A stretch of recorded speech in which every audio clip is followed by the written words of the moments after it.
Hello everyone, this is Vikram Prakash and you are listening to Architecture Talk. We continue our conversations, advancing the frontier of architectural thinking, and we are well into the 21st century. And I'm starting to try and diversify my conversations in many different registers.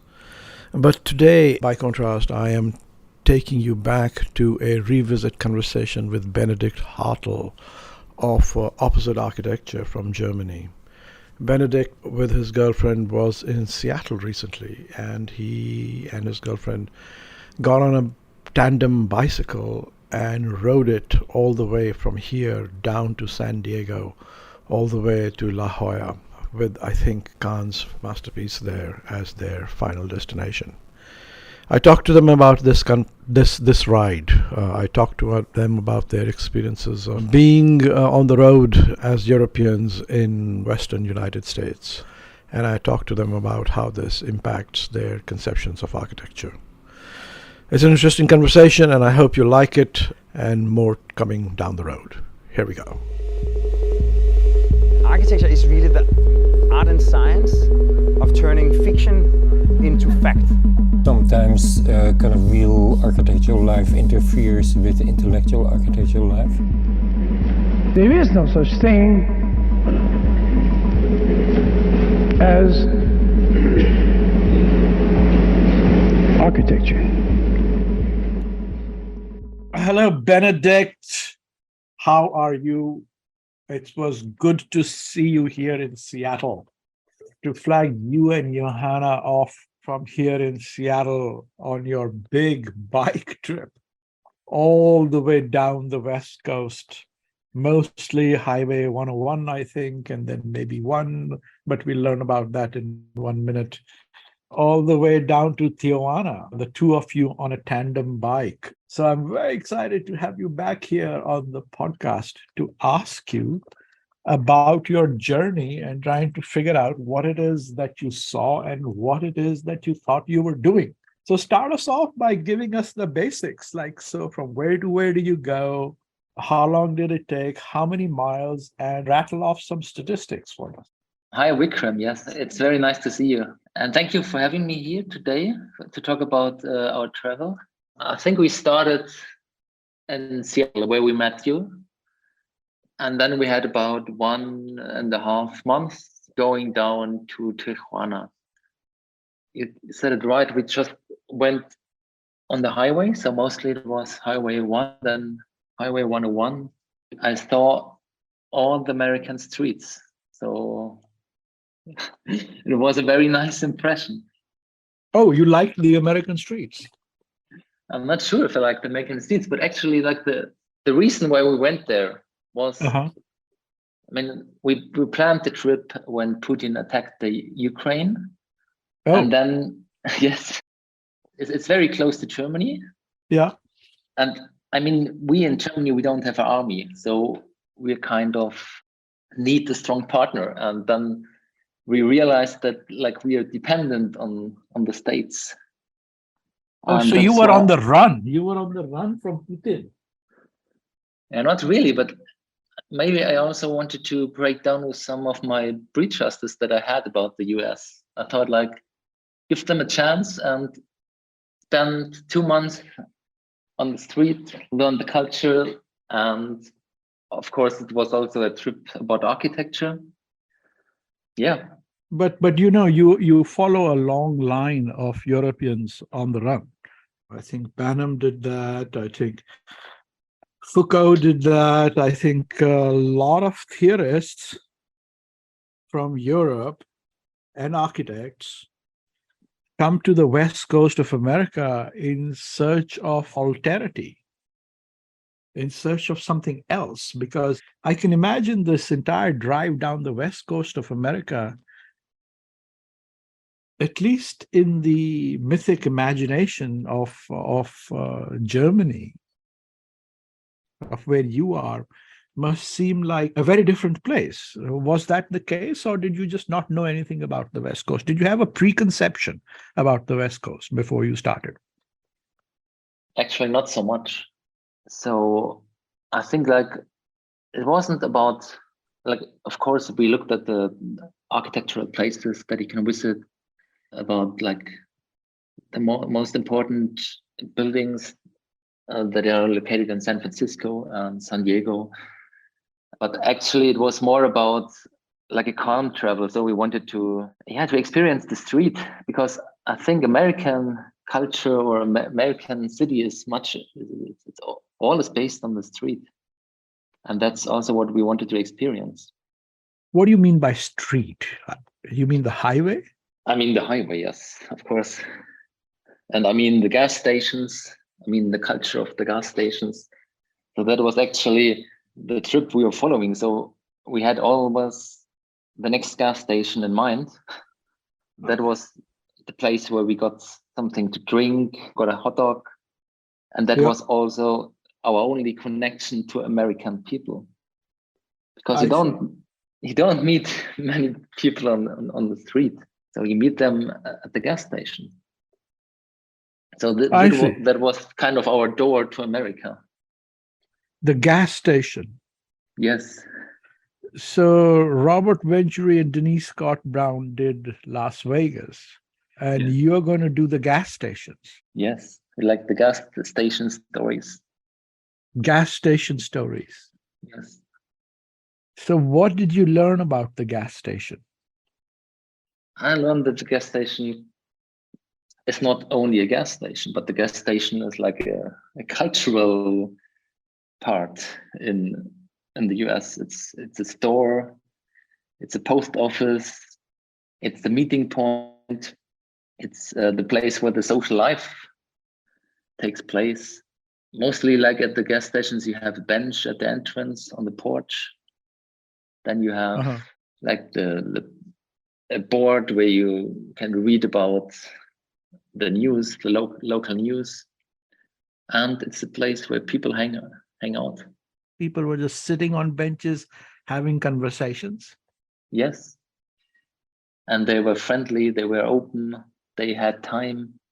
Otherwise, people don't have a lot of time, but people in gas stations, they have a lot of time. So I suppose on the highway, the gas station functions as the street corner of the traditional city. Just a place for people to hang out. Yeah. I mean, it has a potential because it has infrastructure. So what do we do when we don't need gas anymore? But we still have these places, and they are like strange places. They are beautiful places. And I think that's an idea, like what else can this gas station become? And I think it's an interesting question. Mm-hmm. Well, we'll still need electric charging stations, but maybe electric charging stations can be just anywhere. No, actually, it's a great idea to have, because when you have to charge electric, it takes half an hour. Yeah. So you need someplace to go, even more than a gas pumping station. So I think they'll all switch to electric charging, and that'll be it. I think that's what's going to happen. Or hydrogen, whatever is in the future. Mm-hmm. But they offer a lot, so people come there like it's kind of the only space you have in some suburbs. The place where you buy your stuff, the place where you meet people, the place where you can talk to somebody.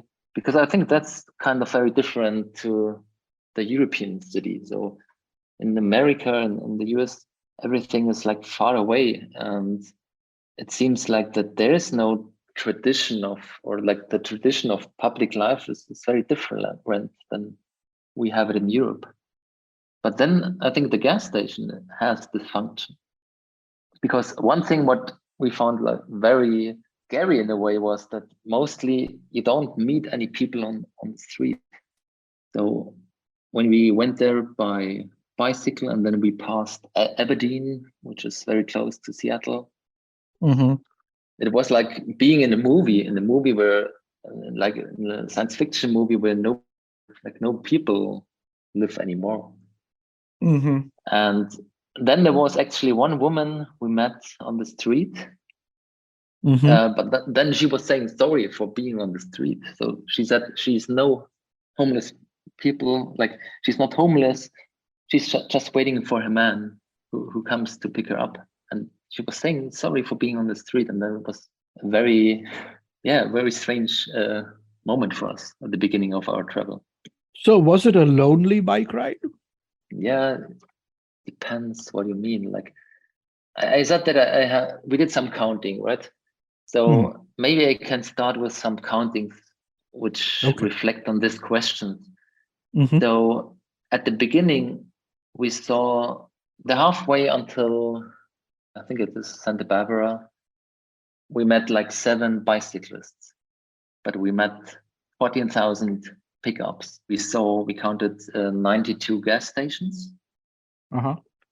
We saw 2,700 US flags, and I think like 25 Ukraine flags. We had 1,100 RVs, 12 deers. Like that was a very nice thing that you have a lot of nature, you have a lot of animals. So in this terms, America is it's a very great country that we don't have in Europe. We can't find this there. You saw 12 deer, yeah, the animal. Yeah. Okay. Yeah. There's a lot of deer, yeah. We also saw them in Aberdeen. So I think we saw more deer than people in Aberdeen, just walking through the gardens. Okay. But I think concerning your question, yes, it was a very lonely ride at the beginning. As I said, we saw 7 other bicyclists, and every bicyclist looks like a soldier. So they have a lot of protection.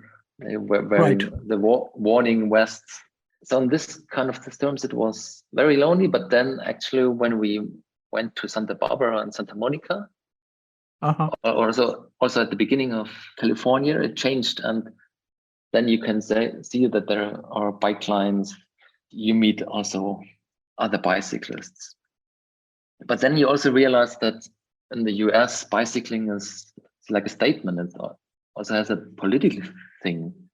So for instance, in Venice Beach, we met like 200 bicyclists in the night on a Friday night, and they meet every week. And then they just go through the streets, and they have bicyclists with a lot of lights, with a lot of music. It's like turning into a political thing and being a statement. Yeah, it's a statement. Yeah, riding bikes is always either you're racing or you're making a statement or you're sort of doing this big trip with exercise and endurance. It's not just biking. It's a big thing.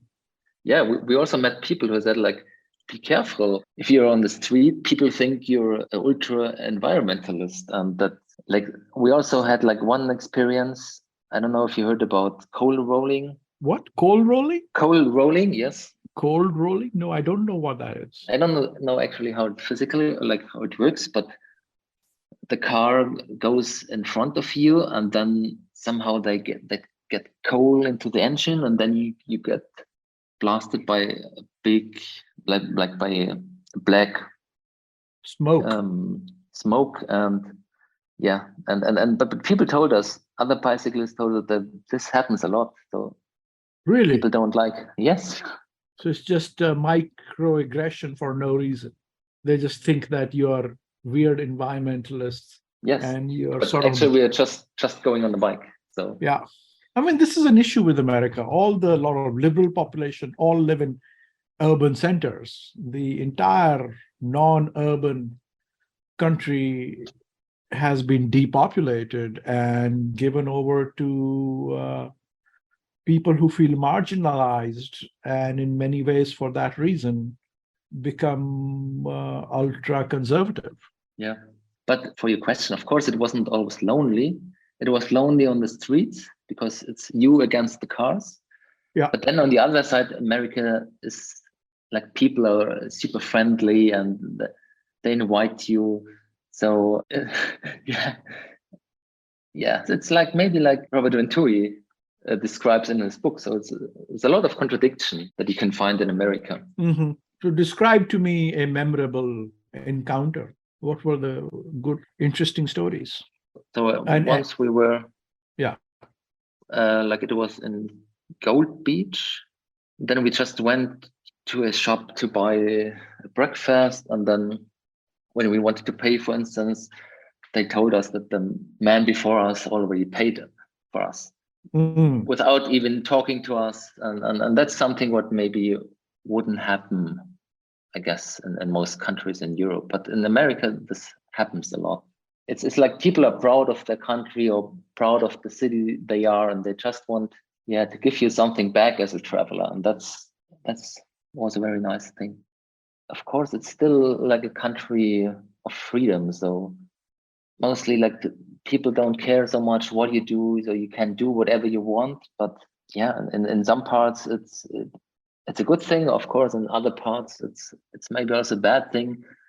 Talk to me more about freedom. How did you experience that? I think the first time when you realized this freedom was when we entered California. And I think the way until it was a very small town, it's called Elk, and the way until there through Washington, most parts didn't look like this big freedom. But then in California, like there was I think it was a party of just like a local party, and where the whole village was invited. Somehow it was a little bit like this summer of love feeling you had there. And summer of love feeling? Yes, like, I mean, you had all these alternative people with their flowers and the music, and everybody was laughing. It was very, I don't know, it was a party which for me seemed to be more free than parties in Europe. But it was only a feeling, so I can't actually really describe this. But still, for me, also the freedom is that, as I said, that you can do whatever you want. You can look like you, however you want, and nobody really cares. Yeah. But that's what is meant. This can be a bad thing, but it can be a good thing. It has two sides always, because for me, people don't seem to care so much about the other. But this is no, but you're contradicting yourself. You see, you just told me that you felt that rural American people were intolerant to bicyclists, whom they considered to be environmentalists and liberal, and then they would cold roll you. Yeah. That doesn't sound very be who you want to be. And then you're saying, however, there's this summer of love feeling and, open town and an expression of freedom. I mean, you've got a finger on a key thing, this sort of conservative intolerance is done precisely in the name of freedom. Yes. Freedom's a big word in America. It's a very big word. Yeah, but everybody talks about freedom. Everybody who you meet talks about freedom. But for me, sometimes maybe it's also hard to understand this. It's also hard to understand that so many people we met, for them, like the flag, the US flag is freedom. So that's when we started to count the US flags, and we saw 2,700 US flags on our way. But this feeling that this is freedom is maybe it's hard for Europeans to understand this. Well, Germans should understand this just fine. German is extra hard, yes. But it's also like maybe it's this is the ambiguity that you find in America, that maybe is also visible. It's visible in everything. What else? What else is it visible in? The ambiguity. Yeah. It's like contradiction. Contradiction, maybe about the great nature. Then on the other side, we have these adopt the highway signs everywhere. You know these signs? Yeah, to clean up trash. Yeah. Yes. So in a way, this sign is for me also so American. So it's like to protect or to clean the environment. But on the other hand, it's also a promotional campaign. So you care about the highway, you free it from the litter, and in exchange, you allow or you get a promotion for your name that is posted on the sign. And this is, for me, this is a contradiction. The good thing in America is the nature, and on the other hand, like people are throwing a lot of waste out just on the street in the nature. Well, you know, at one time, driving your Cadillac down the highway without a top, you know, a convertible, and chucking your beer can wherever you wanted was the definition of freedom in the Right. 1960s.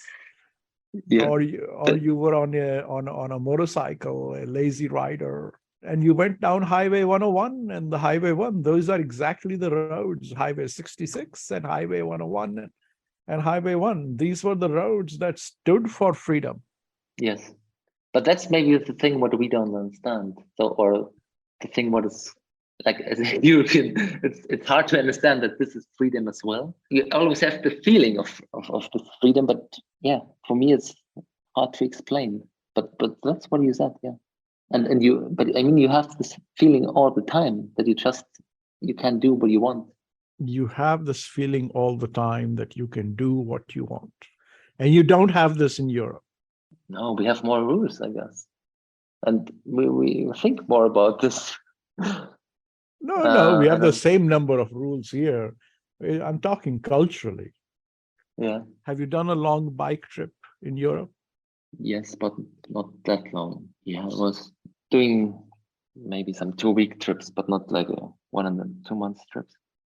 Okay, 2 weeks is enough. So what did it feel like on the bike in Europe? Yeah, in America, it's much harder because you always have to drive on the highway. So in Europe, I mean, you have bicycle lines, you have remote streets where you have less traffic. So I think in terms of that, at least it's easier to drive in Europe, but it maybe feels a little bit more special in the US because you have to equip a lot more. So you need all this, like this jackets, and you protect yourself. You need a helmet. So it becomes, as I said, also for me, it becomes more like a political thing. No, but when you're driving on the European, riding your bike on the back roads in Europe in bicycle lanes. Yes. Do you feel the same freedom? Maybe yes, in terms of bicycling, yes. But I mean, you have this feeling of freedom in America more. I mean, in other aspects. So, what's the difference between the two freedoms? But maybe it's, and in Europe, I never think about freedom. So, it's the first thing when I thought about freedom is when you're in the States, because everybody talks about it. That's maybe the only difference that you realize or you think about this. That's true. I mean, when you're in Europe, you don't talk freedom. No, you talk tradition, you talk culture, you talk history, you talk, well, the Romans used to walk here. You don't talk freedom. Well, on the American highway, particularly 101, freedom's all you talk about, precisely because the Romans didn't walk on this road. You feel like you're the first people to walk on it. Of course, that forgets the native people, and that's not good. Yeah, we met some at the gas stations, and I just remember one thing, and because they were also talking about freedom, and I think the first thing that he told me was that America was the land of the free, and then he added until the white people came. So I think you talk a lot about freedom, but maybe not everybody has this freedom. So the freedom that you talk about in America is just like some people have them, and you have a lot of people that don't have this freedom. Yeah. But maybe because as I can't explain it really good, so maybe what is freedom for you? Freedom for me is the freedom to not have to live up to the expectations of my parents and the society that I grew up in, and the deep cultural conditioning that came with it, and asking myself the question, who is it that I want to be and what is it that I want to do, is not a question that, coming from a South Asian, from an Indian context, was a natural or primary or first question. For us, the primary question was, what's your main responsibility? So freedom for me means freedom from responsibility. But do you think a lot of people have this in America? I don't know. People who, like I said, we met a lot of people who were living in their cars as well. And these people, they have a job, but they can't afford a proper apartment. And I don't know what if they have this feeling of freedom as well, because they can't escape there and they can't ask these questions that you were asking yourself. I'm not saying that it's there in fact. I'm just talking about the culture and the conversation. Yeah. I mean, you came to the West Coast and you rode the bike down 1,500 miles.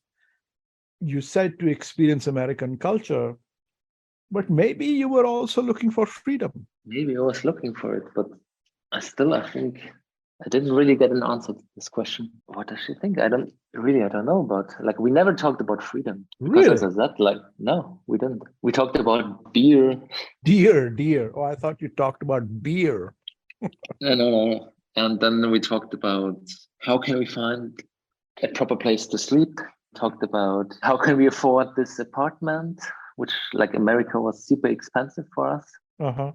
We You talked guys are about very the practical. American way of camping. Then we talked about a lot about the gas stations. Then we talked about the American dream, which I think doesn't seem to exist anymore.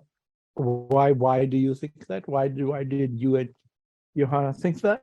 Because I think it actually doesn't work for a lot of people anymore. So I think this division, that what you can hear in the media, like this is a very obvious thing in America. So also, like, it was just like some days or like some weeks ago when I read a statistic, and then they said like 50% of Americans think that there will be a civil war in the next 2 years, and that's actually something that you can breathe every moment. So when you go through on the highway, and then you go through suburbs, and then you see houses that have Trump posts or like some political statements on their house, and then when you talk to people, and all the time it comes to politics, and people tell you that they can't wait to vote, and that something has to change in America, and that's something what we experienced like a lot in this time. Yeah, there's certainly a sense of crisis in the country, sense of something's wrong,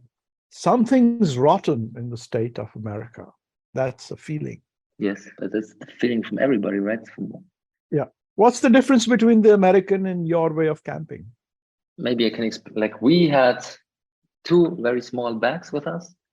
Mm-hmm. We had everything. Like, we had a very small tent, which was like a 1 kilogram tent. Then we had 1 mattress for both. We had 1 sleeping bed for both.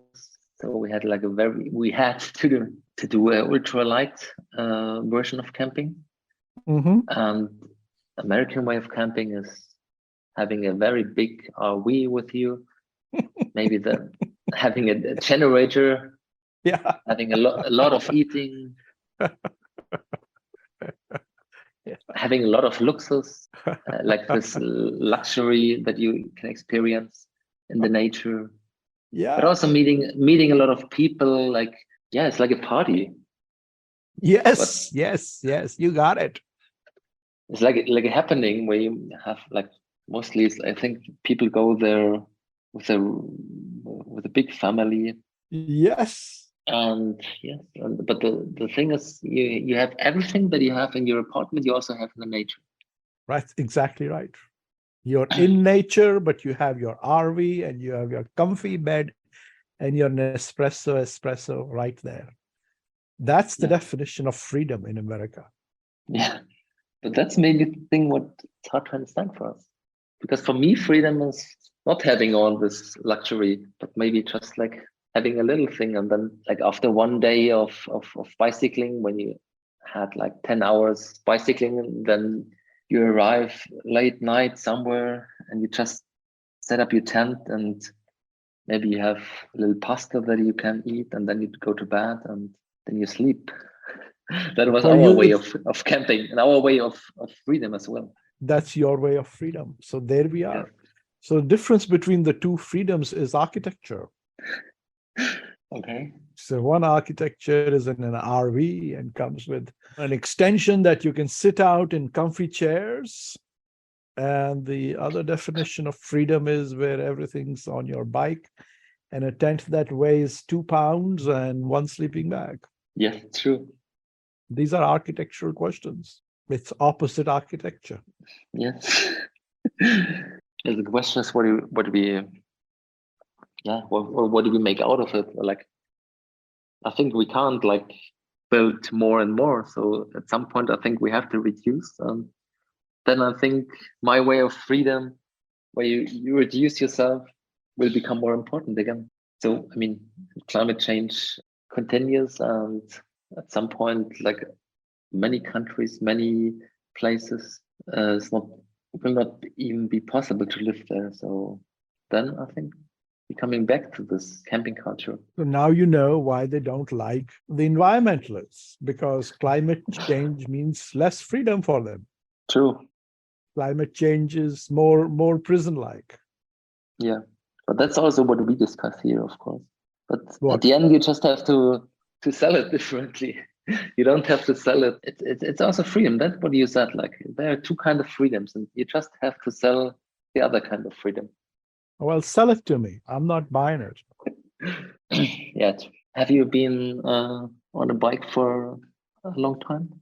On a trip? No ways, man. No ways. Maybe I can sell it you when you come with me. And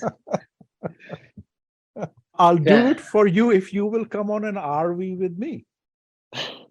Of course, I would do this. Okay. I think it would be fun for me. Yeah, there you go. You might enjoy it. I love RVs. Yes.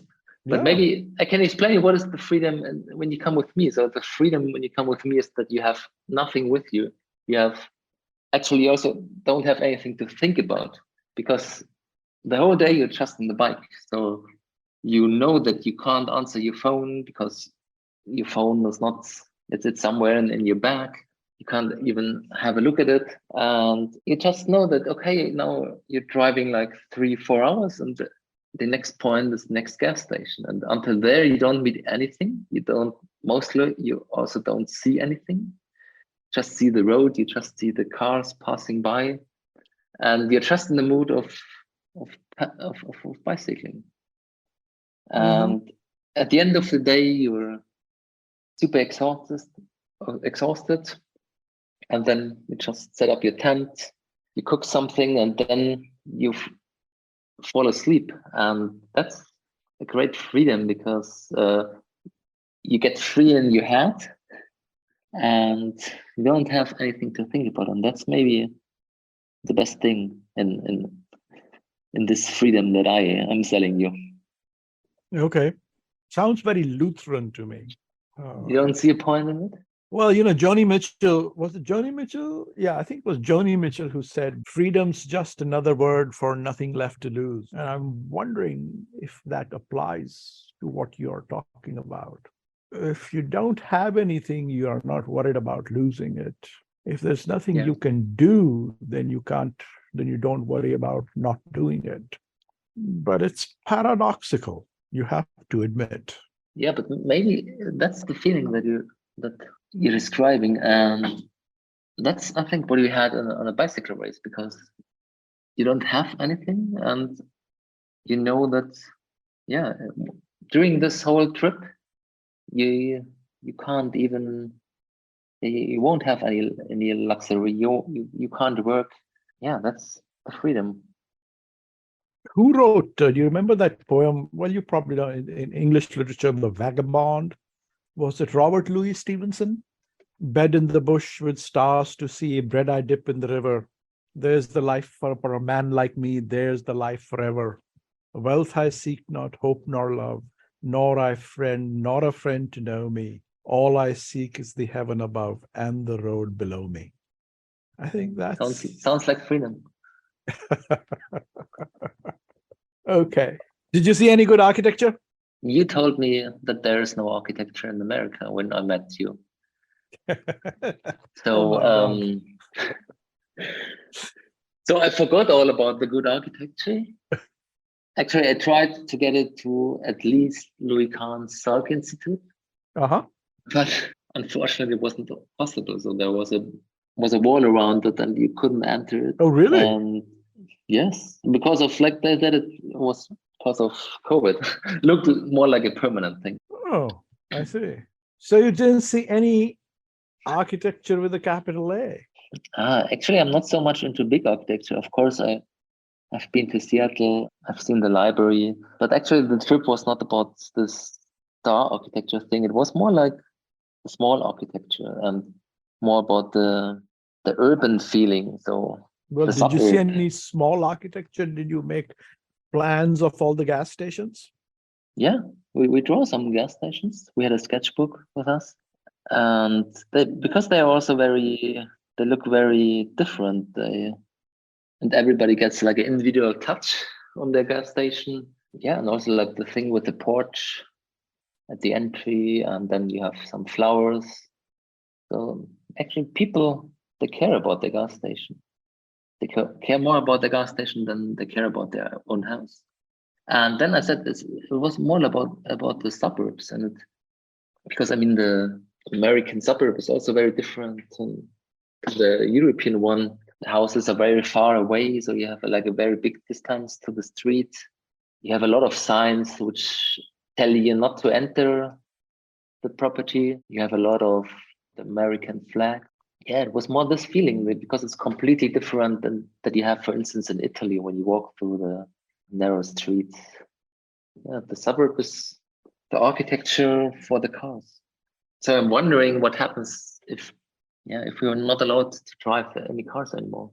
What happens then to the American suburb? And the American dream. The American dream is built around the car. Yes. James Dean going down the California highways in a convertible. That's what the American dream's all about. But why did you tell me there's no architecture in the US? I apologize. I don't know what I meant. You don't remember? I do remember. I'm trying to remember what I meant. Yeah, you told me not to have a look at all this famous architecture and just be on the bicycle and experience the highway. Because I wanted you to tell me what you experienced that was not a highway.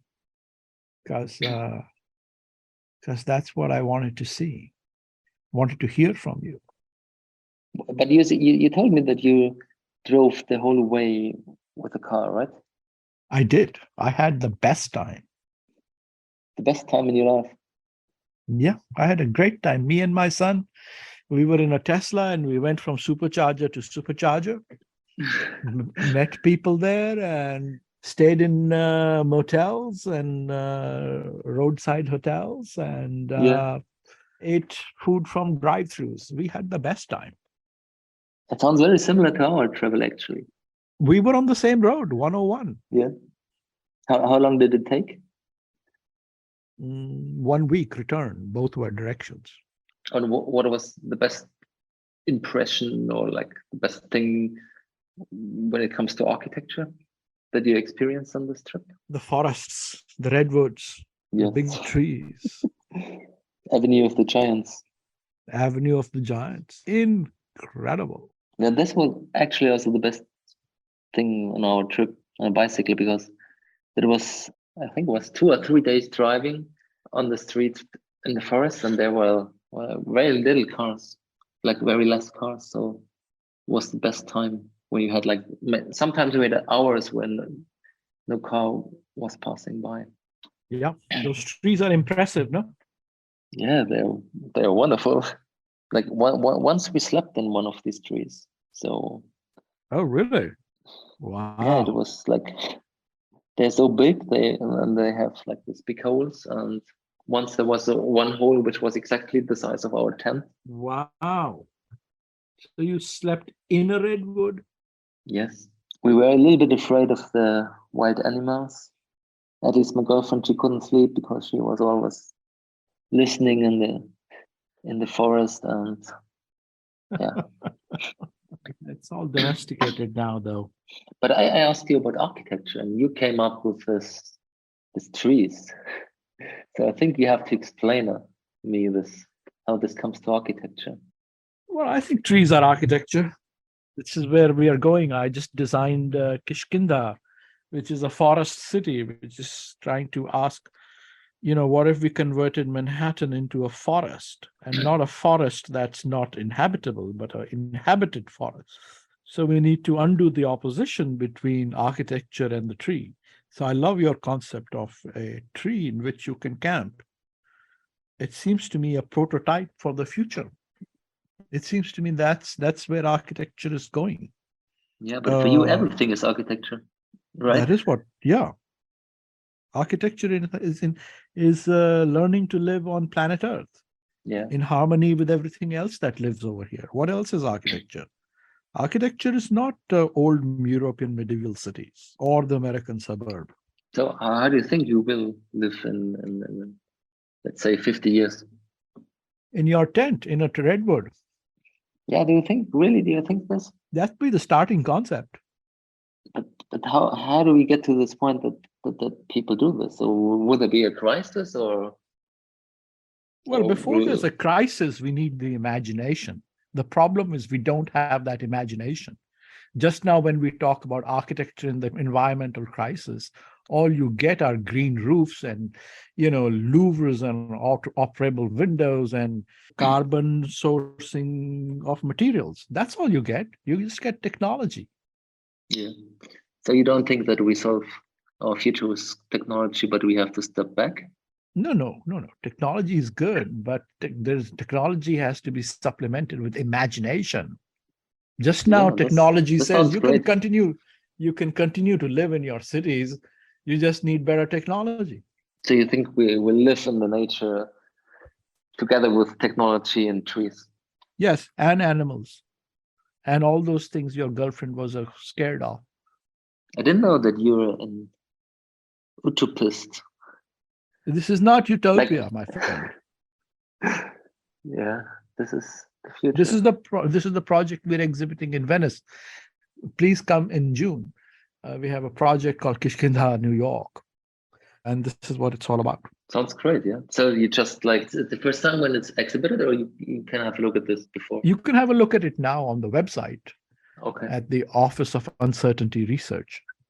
Okay. I'll send you the link. Yes, I will do this. Kishkinda in the Hindu epic, the Ramayana, is a forest city.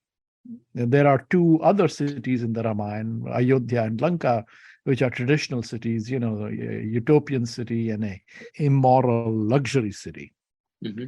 But then there's a forest city. It's not a city in the forest, it's the forest as a city. And that's where the monkeys live. And these are not just monkeys, these are monkeys who are smart and who form the army and do all the good stuff in the epic. So they are the inspiration, they are the future for us. Okay. So that's their city is called Kishkinda. And so we use that as a starting point to say, well, what if Manhattan was Kishkinda? And the project we are proposing worldwide is that everybody should do. So we did Kishkinda, New York. I suggest you do Kishkinda, Hamburg. What city are you in? I'm in Munich. In Munich. So can you do? I invite you to design Kishkinda, Munich. Yeah, or maybe I have one project that I can. It's a forest village, but it's in Norway. It's not in Munich, but it's more like a low-tech city in the forest. And there you only have I call it the uncomfortable city or the uncomfortable village. It takes a lot of effort to live there. Maybe you would call, or somebody can call it, what did you say at the beginning, about the environmentalist? That they tell you that you have to reduce, right? And this is... That's why the American freedom people hate it.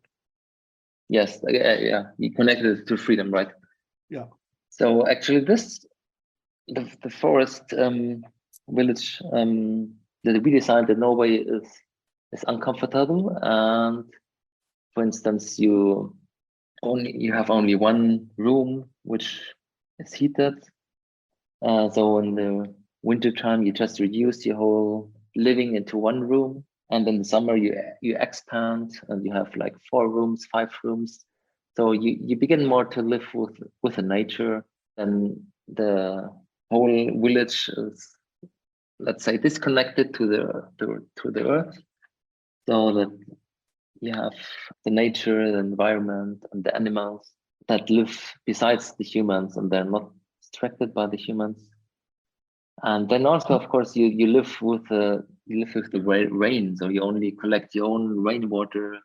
Yeah, maybe for some it sounds now like a dystopian village, but actually it was like it's a real proposal. And the thing is that we want to shift this this thinking about reduction, that reduction can be something positive. So you don't have an elevator, but you have to walk. You can't go there by car, but you have to take the bicycle, or you have to walk there, because everything is in the woods. But this, at the end, it's comfort. So it gives us health. It gives us adventure, and something happens. Like only the way from your home to your work, you will see a lot of animals. You will see the nature. You will get wet by the rain, but at the end, something happens, and I think that's also what people appreciate, like something happening in their life. And that's maybe one thing what the American suburb that we were experiencing doesn't have anymore. And maybe I think in some time people will appreciate this effort again. Absolutely. I think there's the desire for that in the whole idea of the national parks and all the camping, that you can live in freedom with animals in the forest, but it's only put together as vacation land. I think for the rest, suburbia is connected to jobs, and I think similarly in Europe, the old cities are there's no animals in Munich, are there, or wherever. Anyway, we are out of time, my friend Benedikt. Wonderful conversation. Thank you for doing the bike trip. Say hi to your girlfriend, and look up Kishkinda and send me your project. And I'll be in Venice June 15th.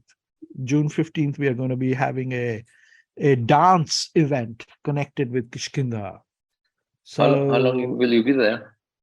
Just for that week. Like only this week. Yeah.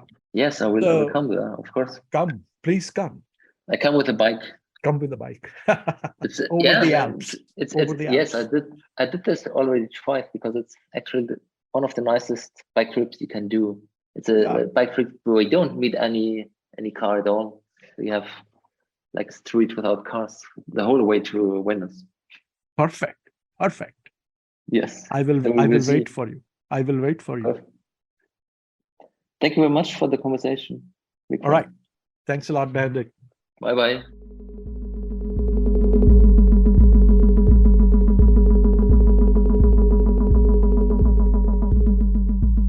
Thank you for listening to Architecture Talk. This is your producer, Mary Lee. We hope you enjoyed the conversation, and if you did, please subscribe and rate us on iTunes or Spotify. We would also love to hear from you if you have any suggestions on new topics or guests. You can always reach out to us on our website, Facebook, or Instagram. Thanks again, and until next time, this is Architecture Talk.